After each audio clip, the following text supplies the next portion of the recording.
ফেসবুকে বা অনেক জায়গায় এমনি আমরা শুনতে পাই যে অনেক পোষ্যকে রাস্তায় ছেড়ে দিয়ে চলে গেছে, তাই না?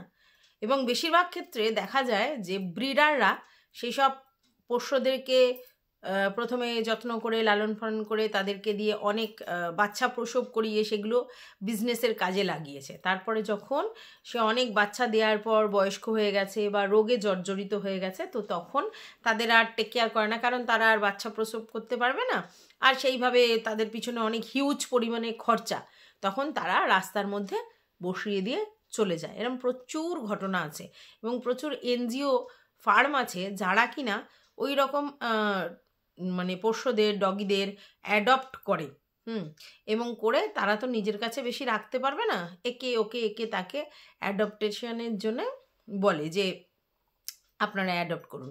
তো বহু লোকজন আছে যারা আবার এরকম অ্যাডপ্ট করে, বহু লোকজন আছে যে ভালো ভালো ব্রিডের কুকুর কোনো কারণে তাদের গায়ে পোকা হয়েছে বা শরীর খারাপ বা কিছু একটা খরচে, তো পশু পত্র নানা খরচা হচ্ছে বলে তারা যখন ছেড়ে দেয়, তো অন্য অনেকে দয়াশীল হয়ে তাদেরকে কিন্তু আবার অ্যাডপ্ট করে বড়বেলায়। এরকম প্রচুর অ্যাড হয়। তো ব্যাপারটা হচ্ছে কেউ কেউ পোষ্যকে ভালোবেসে নিজের কাছে রাখে, ঠিক আছে? আবার কেউ কেউ আছে শো অফ, ঠিক আছে, স্টেটাস সিম্বল, যে আমার বাড়িতে একটা বিদেশি প্রজাতির মানে ব্রিডের ডগি আছে, এই আছে, ক্যাট আছে, যাই হোক, মানে বিশাল বিশাল ভ্যালুয়েবল জিনিস আমার কাছে আছে, তার মানে স্টেটাস অনেক হাইফাই এরকম আছে। আবার অনেকে সেগুলোকে ওই মানে কি বলবো, ইউটিউবে যারা পোষ্য রাখে তাদের মধ্যে অনেকেই আছে যারা ওই পোষ্যকে দেখিয়ে অ্যাকচুয়ালি কন্টেন্টের জন্য রাখে আর কি। একটা পোষ্য থাকলে, বাচ্চা কাচ্চা থাকলে বা গোপাল থাকলে, এরকম ঠাকুর দেবতার ব্যাপার থাকলে তাহলে কি একটা অন্য ধরনের কোয়ালিটির ভিডিও দেখানো যায়, তার জন্য অনেকে পোষ্য রাখে, ঠিক আছে? তো এত কথা কেন, নিশ্চয়ই বুঝতে পারছো যে কেন আমি এত কথা বলছি। কালকের আমরা একটা ভিডিও দেখলাম, যেই ভিডিওটাতে পোষ্য সংক্রান্ত একটা তথ্য রিভিল হয়েছে, এবং সেই ব্যাপারটা আমরা তখনও জানতাম যে কিছু একটা ব্যাপার আছে, এখনও পুরো সেই ব্যাপারটা তার সঙ্গে শেয়ার করা হয়েছে, তো সে সেগুলো বলেছে। হ্যাঁ, এবার তোমরা অনেকেই বলতে পারো যে এতদিন কেন চুপ ছিল। অ্যাকচুয়ালি সে পরিষ্কার বলেছে যে আমি বায়াস ছিলাম, আমি চেপে রেখেছিলাম, আমি তাকে প্রেফার করতাম, এরকম অনেক কথা বলছে। তবে সেটা ভুল হয়েছে, এটাও সে বলছে। তাহলে এখন যে স্বীকার করে নিয়েছে তার ভুল হয়েছে, তাকে তো আর কিছু বলার নেই। তবে হ্যাঁ, এই ব্যাপারটা কিন্তু একটা বোঝবার বিষয় আছে যে তাহলে কি এই ব্যাপার। তো সেই ব্যাপার নিয়ে এখন আমি আলোকপাত করতে আসবো। তার আগে welcome back to my channel. আশা করছি তোমরা সবাই খুব ভালো আছো, আর আমিও খুব ভালো আছি নতুন একটা ভিডিওর সাথে। আমি রুনা লাইফস্টাইল থেকে। দেখো, আমি পোষ্য মানে ডগিদের খুব ভালোবাসি প্রথম থেকেই, কিন্তু তাদেরকে বাড়িতে এনে রাখবো এই ব্যাপারটা কিন্তু আমার মধ্যে ছিল না যে আমাকে রাখতে হবে। তার কারণটা হচ্ছিল সেই সময় মানে লকডাউনের আগে পর্যন্ত আমার মানে দোকানে তো প্রচুর চাপ ছিল, তারপরে হচ্ছে বাড়ি ঘরদোর হচ্ছিল, তো এই সব মিলিয়ে ওভারঅল আমি কোনোদিনই ভাবিনি যে এই মুহূর্তে আমি কোনো পোষ্য রাখবো। সে ব্রিড কি ইন্ডিয়ান ব্রিড সেটা ম্যাটার নয়, ম্যাটারটা হচ্ছে যে অন্য ব্রিড কি ইন্ডিয়ান ব্রিড ম্যাটার না, আমি এখন রাখতে পারবো না, ঠিক আছে? তো আমার এই যে পোষ্যটা সেটা কিন্তু হঠাৎই ওই লকডাউনের সময় কতগুলো পোষ্য ওরকম হয়েছিল, যেরকম আমার কালির 4-5টা বাচ্চা হয়েছে, তেমনি একটা গুল্লু বলে একটা আমাদের এই পাড়ায় কুকুর ছিল, তার হয়েছিল। তো ওদের আদর করতে গিয়ে ওই বিস্কুট ফিস্কুট দিতে গিয়ে এই যে বাচ্চাটা পায়ে পথে হচ্ছিল, আর কেউ না কেউ বলছিল যেহেতু মেয়ের কুকুরের সংখ্যা ওখানে ভর্তি হয়ে যাচ্ছে তখন সেই সময়, তো সেই জন্য ওকে বস্তায় করে অন্য জায়গায় ছেড়ে দিয়ে আসবে। এটা শুনে আমার মায়া হয়েছিল বলে আমি ওকে নিয়ে এসেছিলাম, যে মেয়ে বলে ফেলে দিয়ে আসবে, তাহলে আমি নিয়ে যাই বলে সেই থেকে কিন্তু মুন্নিকে আমার কাছে নিয়ে আসা। এবং সত্যি কথা বলছি, মানে প্রথম তো ওকে মানে ঠিক মতো টেক কেয়ার করতে আমার যথেষ্ট অসুবিধাই হচ্ছিল, কারণ এত ছোট বাচ্চা কি খাবে, কি করবে, কিভাবে করবে, আর মানে অভ্যেসটা অনেক দিন চলে গেছিলো, তো সেটা করতে পারতাম না। পরবর্তীকালে মুন্নি অনেক ঠান্ডা হয়ে গেছে, এখন তার কোনো জ্বালাই নেই। আর এই যে এখন যে কেলির বাচ্চাগুলো, সেগুলো কিন্তু আমার পোষ্য নয়, ঠিক আছে, কারণ কেলিও বাইরে থাকে, বাচ্চাগুলোও বাইরে থাকে। তাহলে কি, যেহেতু কেলি প্রেগনেন্ট হয়ে গিয়ে বাচ্চা দিয়েছে এবং বাচ্চাগুলো বেঁচেছে, আগের বাচ্চাগুলো সেরকম একটা কিছুই থাকেনি, তো বাচ্চাগুলো বেঁচেছে, এবার তারা হাত মানে পায়ের কাছে ঘোরাঘুরি করে, তো তাদেরকে দুবেলা খেতে দেয়া, এর বাইরে কিন্তু আমি ওদেরকে ওইভাবে পুষিনি, ঠিক আছে। কিন্তু এগুলো না একটা মায়া, এই যে পোষা বা পোষ্য রাখা, পোষ্য টেক কেয়ার করা, এগুলো সবটাই মায়া, আর মায়াই তো জগৎটা চলছে। আর ওরা অবলা পায়ের কাছে এসে গুড়গুড় করে, লেজ নাড়ায়, এগুলো দেখে তুমি তখন নিজের ভাতটা খেতে পারবে? তোমাকে বাধ্য হয়ে দিতে হয়। তো বাইরে পোষ্যদেরকে দুবেলা তুমি খেতে দিলে, টেক কেয়ার করলে সেটা, আর বাড়িতে একটা পোষ্য রেখে তার প্রপার টেক কেয়ার করা, ট্রিটমেন্ট করা, কিছু হলে তার দৌড়াদৌড়ি করা, তাকে মানে বাড়িতে রেখে কোথাও না যাওয়া, চাপের ব্যাপার। তো এখন আমাদের সুদেবী তার একাকিত্ব কাটানোর জন্যে হোক, বা অন্য সবাইকে দেখে মানে ব্লগারদের দেখে মনের বাসনা জাগা হোক, বা হয়তো বাচ্চা যেহেতু নেই সেই জন্য একটা পোষ্য নিয়ে এসে ওই সময় একটু নিজেকে ব্যস্ত রাখার কারণে হোক, যে কোনো কারণেই হোক, তার বাচ্চাকে নিয়ে এসেছিল, ঠিক আছে। এবার ছোট বাচ্চা কিউট, সবারই ভালো লাগে, কিন্তু তারপরে তাকে যখন মানুষ করতে করতে একটা জিনিস দেখলো, যে সেই বাচ্চাটাকে রেখে সে ফ্রি হতে পারছে না। পোষ্য রাখা মানে কিন্তু বিরাট ঝামেলা, তুমি যেখানে সেখানে ঘুরতে চলে যেতে পারবে না, এখানে চলে যাবে ওখানে চলে যাবে, তা হবে না, কারণ তোমার তো একটা হেডেক, যে ওকে কে দেখবে, ওকে কে রাখবে, এটা একটা বড় ব্যাপার, ঠিক আছে। তো তখন সে কি করলো, যে দেখলো এটা তো মহা ঝামেলা, ঠিক আছে, যে একে রেখে আমি কোথাও যেতে পারছি না, আমার সবসময় ব্যারিয়ার্স, হট বলতে হট আমি কোথাও বেরিয়ে যেতে পারবো না, হট বলতে হট আমি কোথাও কিছু করতে পারবো না। যদিও আমার মুন্নুকে রেখে কিন্তু আমরা বেরিয়ে যাই, হ্যাঁ, রাত্রিবেলা বাড়ি ফিরে আসতে হবে, এটা ব্যাপার। আর আমি না থাকলে আমার হাজব্যান্ড বা আমার বাচ্চা, মানে সারাদিন রাতের জন্য হোক, কাউকে না কাউকে থাকতে হবে, ঠিক আছে। কিন্তু আমার বাচ্চা যদি আমরা সকালবেলা ওই রাত্রিবেলা আসি, খাইয়ে দাইয়ে গিয়ে বাথরুম করে দিয়ে আসলে মোটামুটি সন্ধে পর্যন্ত টেনে নিতে পারবে, একা থাকতে পারবে, অতটা জ্বালায় না, ঠিক আছে, আর কোনো দুষ্টুমি করে না।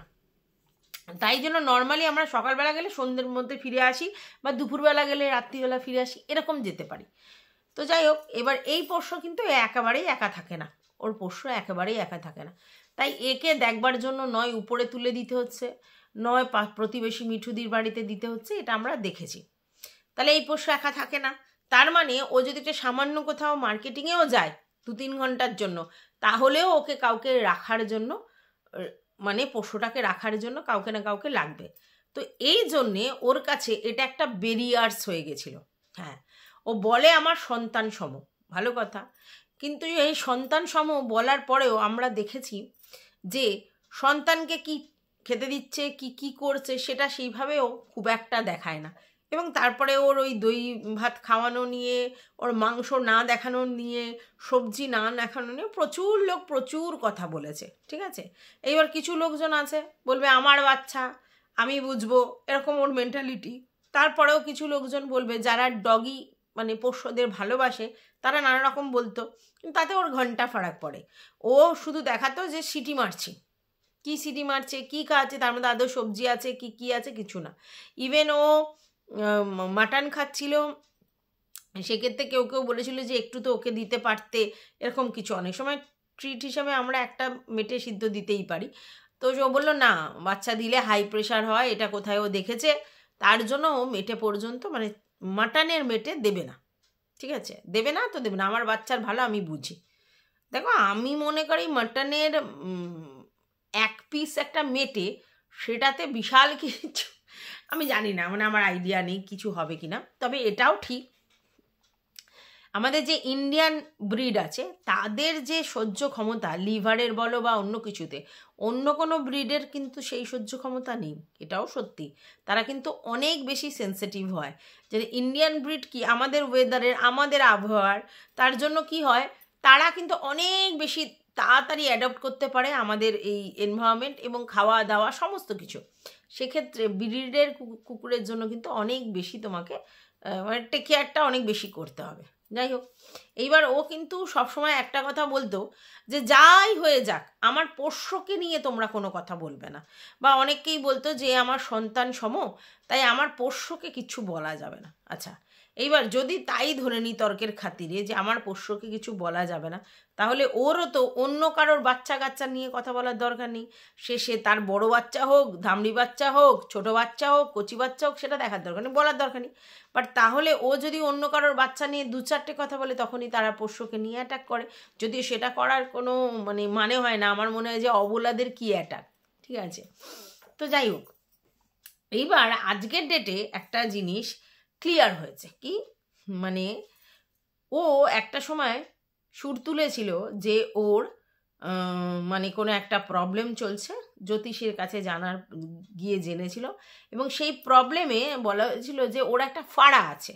সেই ফাড়াটা কি, পোষ্যর দ্বারা আক্রমণ হবে ওর, এবং সেক্ষেত্রে ওর সেই যোগ পর্যন্ত থাকতে পারে, মানে ওর সেই এক্সট্রিম লেভেলের ক্ষতি হতে পারে, মানে পোষ্যর থেকে এটা, এবং ওকে বলেছিল পোষ্যর থেকে দূরে থাকতে হবে। ভালো কথা। এবার তোমরা বলো, কেউ কি বলতে পারে যে পোষ্যর থেকে দূরে থাকতে হবে? বলেছে ডগিদের থেকে দূরে থাকতে হবে। পোষ্য আর ডগি পুরো ব্যাপারটা আবার পুরোটা এক নয়। আমরা বাড়িতে যে পোষ্যগুলোকে পুষি তারা ডগি হলেও তাদের আমরা ঠিকমতো ইমিউনাইজেশন করি, টিকা দিই, র্যাবিস টিকা দিই, অন্য টিকা দিই, ওষুধ খাওয়াই, রীতিমতো তাদের টেক কেয়ার করি। তো তারা যদি আমাদেরকে অ্যাটাক করেও কিছু করে, আমাদের কিন্তু সেই লেভেলের ক্ষতি হবে না, কারণ তাদের তো অলরেডি আমরা ইঞ্জেকশন দেওয়া আছে। তাহলে সে যদি ধরে নিলাম তর্কের খাতিরে বাইট করতো, তাহলেও কি ওর কিছু সেই এক্সট্রিম লেভেলের হতো না। বাইরের যে স্ট্রিট ব্যাপারগুলো আছে তাদের থেকে ওকে সাবধান হতে বলেছিল, এটাই কিন্তু আসল কথা। ওকে কিন্তু এই ঘরে ওর পোষ্য আছে কিনা তারা জানতোই না, ঠিক আছে। আর ঘরের পোষ্যদের কিন্তু টোটালি আমরা কি ইঞ্জেকশন দিয়ে, এই দিয়ে, ওই দিয়ে ট্রিটমেন্টে রাখি। তো তাদের থেকে তো ওইভাবে আমাদের ওই আক্রমণ, হ্যাঁ কামড়ে দিতে পারে অনেক সময়, খাওয়ানোর সময়, করার সময় অনেক সময় রেগে গিয়ে ওরা ক্যাক করে দিতে পারে, দেয়, অনেকে শুনেছি দিয়েছে। তো সেক্ষেত্রে তাদের সমস্ত কিছু যখন ব্যবস্থা আছে, তো ওদের তো বিষ হবে না, তাহলে ওর থেকে ভয়ের কিছু নেই। ভয়টা বাইরের ডগিদের থেকে, পোষ্য নয় তারা সেইভাবে, তো তারা বাইট করে দিতে পারে সেই জায়গায়। তাহলে সেইটার সঙ্গে ওর বাচ্চাকে নিজের কাছ থেকে সরিয়ে দেওয়ার ব্যাপারটা কি এক ছিল না তো। কিন্তু ও কি চিন্তা করলো, যেহেতু জ্যোতিষের ব্যাপারটা এরকম একটা হয়েছে, তাহলে এই সময় আমি এই পোষ্যটাকে আমার ঘাড় থেকে নামানোর ব্যবস্থা করি, অর্থাৎ কাউকে দিয়ে দিই। কিন্তু বাদ সাধলো কারা? বাদ সাধলো ভিউয়ার্সরা।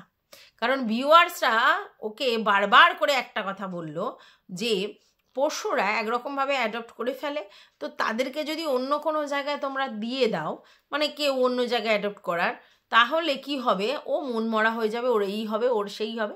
এটা খুব স্বাভাবিক ব্যাপার, অনেকেই দিয়ে দেয়, কিন্তু সে রাস্তায় ছেড়ে দিলে অন্য কেউ অ্যাডপ্ট করলে আলাদা কথা। কিন্তু এই রকমভাবে যদি পোষ্যদের যদি বড় করার পর তারা যদি চেনে যে এটা আমার বাবা, এটা আমার মা, বা এটা আমার মালিক মালকিন, তারপর তাদেরকে অন্য জায়গায় অন্যত্র আমরা রাখতে পারছি না বলে যদি ছেড়ে দিই, তাদের হয়তো খাওয়া পড়ার অভাব হবে না সেখানে, কিন্তু মানসিক পরিস্থিতি নষ্ট হবে, এবং মানসিকভাবে তারা খুবই মন মরা হয়ে যাবে, আর সেটা কিন্তু ভালো নয়।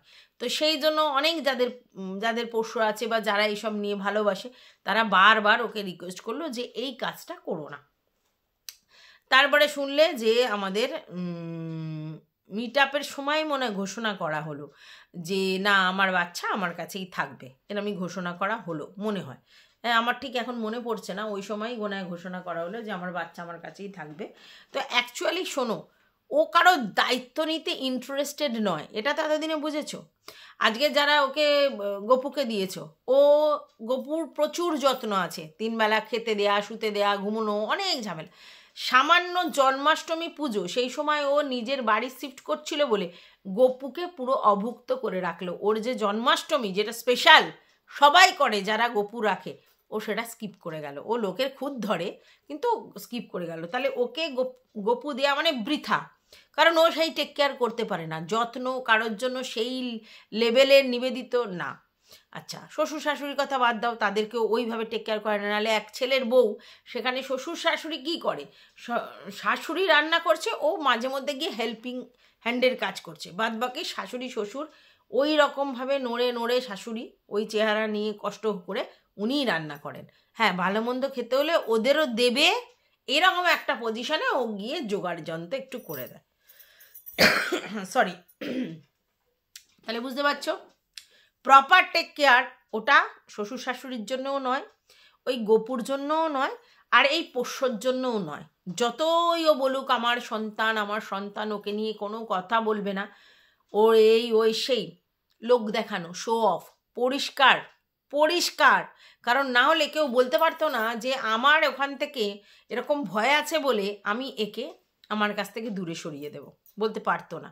এত সহজ নয়। মায়া, এই যে অবলা না, এদের প্রতি মায়া, সেই ফিলিংস থাকলে, সন্তান সম থাকলে এটা বলতো না। আর সেটাই মুনের কাছে সে স্বীকার করেছে যে শুধুমাত্র জ্যোতিষী বলেছে বলে নয়, আমার নিজেরই অসুবিধা হচ্ছে, আমি ফ্রি বার্ডস হতে পারছি না, আমি এখানে ওখানে যত্র যেতে পারছি না, আমার একটা অবস্ট্রাকেল আছে, তাই আমি চাই ওকে অন্য কারোর কাছে দিয়ে দিতে। কারণ ওই যে ভালোবাসা, মানে কচিবেলার যে আদিক্ষেতা বা ভালোবাসা, সেটা তো হয়ে গেছে, এখন তো বড় হয়ে গেছে, দুষ্টু হয়েছে, এবার ওকে টেক কেয়ার করার জন্য সর্বক্ষণ ওকে থাকতে হচ্ছে, ওর সেটা ভাল লাগছে না, ও ঝাড়া হাত পা হতে চায়। তাহলে যারা বলো যে ও কেন আইভিএফ করলো না, ও কেন আরও এই চেষ্টা করলো না, কারা ওই চেষ্টা করলো না, কারণ ও ঝাড়া হাত পা থাকতে চায়। যেটুকুনি ট্রিটমেন্ট না করলে নয় সেটুকুনি ও করেছিল, তারপরে সেইভাবে আর রাজি নয়, তার কারণ ও ঝাড়া হাত পা থাকতে চাই, যে ঝাড়া হাত পা থেকে যে ফ্রি থাকার একটা যে মানে শান্তি, সেটা করতে চায়। বাচ্চা কাচ্চা মানুষ করা, বাচ্চা কাচ্চা টেক কেয়ার করা, বাচ্চাকে প্রপার সময় দেয়া ওর ইচ্ছে নেই। তাহলে তো একটা বাচ্চা ও অ্যাডপ্ট করতো। ও এখন অনেক কথা বলবে, এই শাশুড়ি, এই শ্বশুর, এই এরা চায় না, ওরা চায় না, তারা চায় না, এই আছে ওই আছে, অনেক কথা বলবে। দেখো, মায়ের যদি ইচ্ছা থাকে না, কেউ সেই মায়ের ইচ্ছাকে মানে খণ্ডন করতে পারে না। তাই জন্য আমি তোমাদেরকে বলি, শুনো, ও সেটাও চায় না, তার জন্যই ও না তো অ্যাডপ্ট করেছে, আর এই পোষ্যটাকেও ও অন্য জায়গায় দেওয়ার চেষ্টা করেছিল, যেটা ভিউয়ার্সদের জন্যে ও দিতে পারেনি। এবং সেই সত্যতা ও ওভার টেলিফোনিক হচ্ছে আমাদের ওই মুনের কাছে স্বীকার করেছিল যে ভাই, আমি নিজের বার্ডেন্স, নিজের অবস্ট্রাকেলের জন্য চাইছি। হ্যাঁ, ওইটা তো ওরা বলেইছে, জ্যোতিষী বলেছে। তারপর এবার চিন্তা করো, জ্যোতিষী বলেছে ভালো কথা, কিন্তু ও নিজে কিন্তু জ্যোতিষশাস্ত্র মানে না, জ্যোতিষশাস্ত্র বিশ্বাসও করে না, এটাই বলেছিল। আমার মতো নয় যে যে বিশ্বাস করে, ও তো বিশ্বাসই করে না। তাহলে হঠাৎ তার সাময়িক অবস্থা খারাপ হলো, কেউ বলেছিল যেতে, তাই চলে গেল, এবং তারপরেই অন্ধের মতো বিশ্বাস করলো। যারা তন্ত্র মন্ত্র এসব মানে না, তারা তন্ত্র মানছে, যারা জ্যোতিষ মানে না, তাই জ্যোতিষ বললো বলে ছুটে যাচ্ছে। মানে কথাটা কীরকম অদ্ভুত না? আর এই যে মিঠুদির সঙ্গে যে সম্পর্কটা, যেখানে তোমরা দেখলে যে এত বড় অনুষ্ঠানে মিঠুদিকে নিমন্ত্রণ কেন করলো না, কারণ সে প্রতিবেশীর কাউকেই সে বলেনি। অথচ মিঠুদি কিন্তু প্রতিবেশী হলেও প্রতিবেশীর ঊর্ধ্বে গিয়ে কাজ করেছে, কারণ তার সন্তানকে সে সবসময় টেক কেয়ার করার জন্য ওদের বাড়িতে দিয়ে যেত, আর উনি কিন্তু রাখতেন, ভালোবেসেই রাখতেন। কতটা কি করতে পারতেন পরের কথা। তাহলে সেই জায়গায় তার সঙ্গে তো আলাদা আমার সম্পর্ক, তো সেটা কখনো অন্য কাউকে বলিনি বলে ওনাকেও বলছি না, এটা কোনো এক্সকিউজ হলো? কখনো না। আচ্ছা, এইবার ওটা তো ছেড়ে দাও। এই যে আমাদের মারুর সঙ্গে ভাব ভালোবাসা, তার পিছনের রিজনটা কিন্তু এটা ছিল। আর মারুর সঙ্গে ঝামেলার কারণটাও কিন্তু ওর পোষ্য। সেটা হচ্ছে ও দেখলো যে মোটামুটি মারুর সঙ্গে ঘনিষ্ঠতা করে যে ওর পোষ্য মারুর কাছে খুবই ভালো থাকছে, ইভেন ওর থেকে বেশি মারুকে পছন্দ করছে।